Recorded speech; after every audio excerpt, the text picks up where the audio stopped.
जा रही हैं, जिसमें कभी राहुल गांधी भी रहते हैं, कभी अतीक अहमद, तो बिल्कुल अतीक और अशरफ दोनों साथ साथ बने हुए हैं, लगातार बने हुए हैं, और बीच बीच में सत्यपाल मलिक भी आ जाते हैं। और क्या यही कारण ये भी देखा जाए कि बेंगलुरु में जब गृह मंत्री अमित शाह जी मीडिया से बात करते, आज तक से बात कर रहे थे, तो वहाँ पर भी कहते हैं कि सत्यपाल मलिक जब गवर्नर थे तब उन्होंने ये सारे सवाल क्यों नहीं उठाए, अब सवाल उठाने का क्या मतलब है, ये बात वो कह रहे हैं।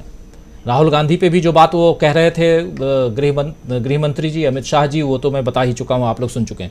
आपकी प्रतिक्रिया, क्या सचमुच कुछ चीज़ें जो हैं और जो हम लिख रहे हैं बीजेपी का हिसाब गड़बड़ाया हुआ है? क्या लगता है अगर इन चीज़ों को एक साथ अलग अलग तार को जोड़ा जाए तो क्या नजर आता है कि कुछ ना कुछ गड़बड़ तो है? हाँ, बिल्कुल एकदम स्पष्ट है। और डैशबोर्ड कंट्रोल में तो नहीं है, किसी और के पास हो या ना हो, इनके कंट्रोल में नहीं है और इनकी प्लानिंग के अनुसार नहीं चल पा रहा है, इसमें कोई दो राय नहीं है। मैं 2-3 एग्जांपल से प्रूव कर देता हूं। सबसे पहले तो यह कि बीजेपी को विपक्ष या विरोध बिल्कुल पसंद नहीं था और बहुत मामूली स्तर का विरोध भी वो नहीं झेलते थे। और उसमें मुझे अगर सबसे पहले याद है या सबसे इंपॉर्टेंट मामला मैं कहूं तो आकार पटेल की एक किताब है, मोदी साहब किस भाव पड़े, हिंदी में उसका यही होगा, उस किताब का जो नाम है वो हिंदी में यही होगा कि मोदी साहब किस भाव पड़े। तो उसमें कई सारे उदाहरण हैं और उसमें नोटबंदी वगैरह का सबका जिक्र है कि मोदी साहब आए तो उन्होंने नोटबंदी कर दिया, नोटबंदी से क्या मिला, देश को क्या क्या नुकसान हुआ। ऐसे 50 एग्जाम्पल है और बड़ी मोटी सी किताब है, बड़ी अच्छी किताब, बहुत दिलचस्प है। मैं कुछ किताबें इधर हाल फिलहाल आई हैं जिनको मैं 2 दिन में पढ़ गया पूरा। तो खैर, तो एक तो यह है कि इनको विरोध किसी का पसंद नहीं है और इन्होंने आकार पटेल को विदेश नहीं जाने दिया। तो इनकी जो कार्रवाई है वो भले सख्ती थी, भले मनमानी थी, वो उसकी एक सीमा थी जहां पहुंच गए। और इसी का नतीजा हुआ कि राहुल गांधी को मोर्चा संभालना पड़ा, खुलकर आना पड़ा। मैंने पहले भी कहा है कि मेरा मानना है कि राहुल गांधी लड़ने के मूड में नहीं दिख रहे थे, राहुल गांधी प्रधानमंत्री बनने की जल्दी में नहीं थे। और राहुल गांधी की ये यात्रा तक, जो पिछली यात्रा थी भारत जोड़ो यात्रा तक, उन्होंने कहा है कि उनको प्रधानमंत्री नहीं बनना है। अभी भी उन्होंने नहीं कहा है, लेकिन अब लगता है कि वो लड़ रहे हैं और नरेंद्र मोदी का विरोध कर रहे हैं। वो एक तरह से, मैंने पहले भी कहा है कि वो उनकी मजबूरी थी कि ऐसी स्थिति बना दी गई थी कि कोई विरोध कर नहीं रहा था, कोई कर नहीं सकता था। तो राहुल गांधी ने विरोध किया। और एक तो मतलब कि भ्रष्टाचार दूर करने की बात, खुद को ईमानदार के रूप में प्रस्तुत करना, और एक दो हजार करोड़ नहीं 20,000 करोड़ रुपए का जवाब नहीं देना, हद था जिसपे कोई बोल नहीं रहा था, कोई बोल नहीं पा रहा था, या बोलने से लोग डर रहे थे। आप उसको जैसे भी देखिए, तो राहुल गांधी ने मजबूरी में सही बोला, और बोला तो वो कितना बुरा लगा वो बहुत स्पष्ट है, दिखाई दे रहा है कि उसके लिए उनकी सदस्यता चली गई। सदस्यता जाए उसके लिए जो व्यवस्था की गई, उससे क्लियर हो रहा है कि गुजरात की अदालतों में फैसले कैसे होते हैं। यही नहीं, उसकी रिपोर्टिंग कैसे होती है। जैसे एक खबर दो खबरें एक साथ आई, गुजरात की 2 अदालतों की खबरें थी।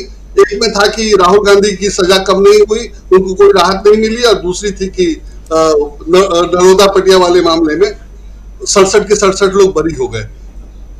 तो पत्रकारिता का सामान्य नियम है, 2 खबर एक साथ एक जैसी है तो एक साथ छापा जाए।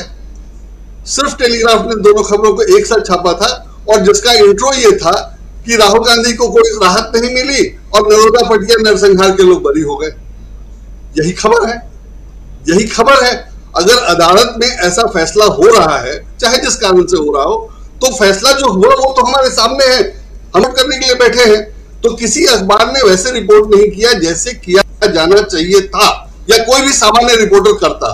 तो अगर आप नहीं कर रहे हैं, चीजों को छिपा रहे हैं या मिसयूज कर रहे हैं अपनी पोजीशन या पावर को, तो वो कितने दिन चलेगा, वो सब अब खुल के दिखने लगा है जी। आज ही एक खबर है कि कर्नाटक में, जैसे पिछली बार हिमाचल प्रदेश में नरेंद्र मोदी ने किसी को फोन किया था जो नाराज चल रहा था और जिसने कहा था कि मुझे नड्डा साहब ने परेशान कर रखा है वगैरह वगैरह, वो उसका पूरा वीडियो वायरल हो गया था।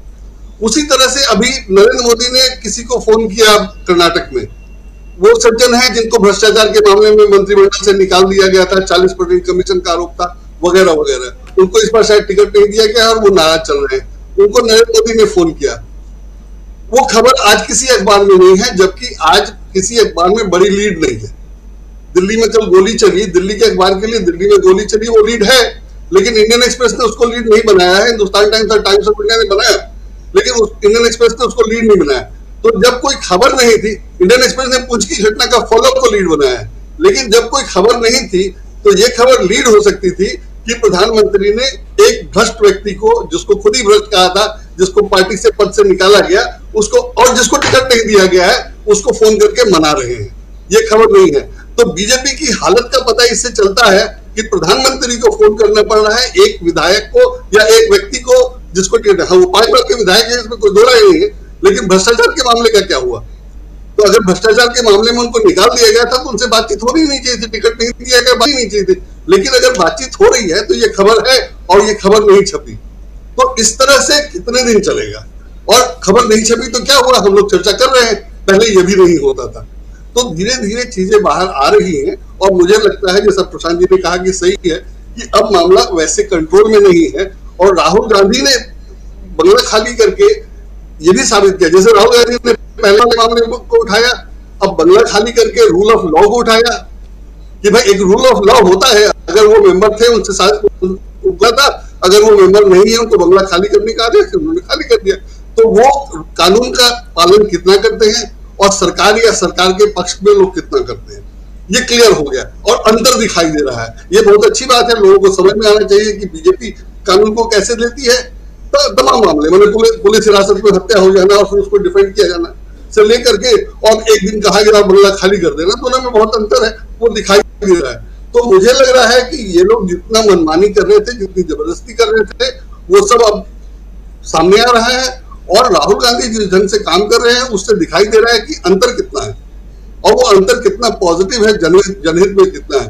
तो ये बहुत अच्छी बात है और बढ़िया चल रहा है। और मुझे लगता है, लेकिन जो कन्वे नहीं हो रहा है पब्लिक को, या जो एकदम जो ग्रास रूट वोटर है, इनके जो कट्टर वोटर है जो कुछ सुनते ही नहीं है, जब समझते ही नहीं, उन तक कन्वे हो रहा है कि नहीं हो रहा है पता नहीं।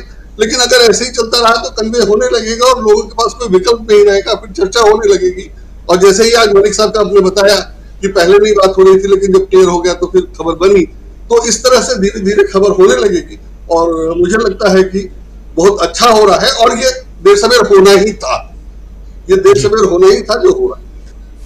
जो खबर है वो बाहर आएगी, खबर चाहे जैसे भी आए। वही आप कह रहे हैं कि देर सवेर होना ही था। मलिक साहब की खबर नहीं आ रही थी कि वो गिरफ्तार हुए नहीं हुए, लेकिन जब पुलिस ने अपनी तरफ से बयान जारी किया तो उसके बाद से ये खबर आई। और उसके बाद से आप देख लीजिए कि मलिक साहब से मीडिया के तमाम मीडिया चैनलों ने उनसे जाकर के बाइट लेकर के और उनकी बात को इस ढंग से मतलब रखने की, जिस ढंग से भी रखने की कोशिश की हो, लेकिन मलिक साहब ने कहा कि सरकार मरवा भी सकती है, छोटी मोटी बात नहीं है। आना चाहता हूं श्रवण गर्ग साहब आपके पास और आपसे समझना चाहता हूं कि दो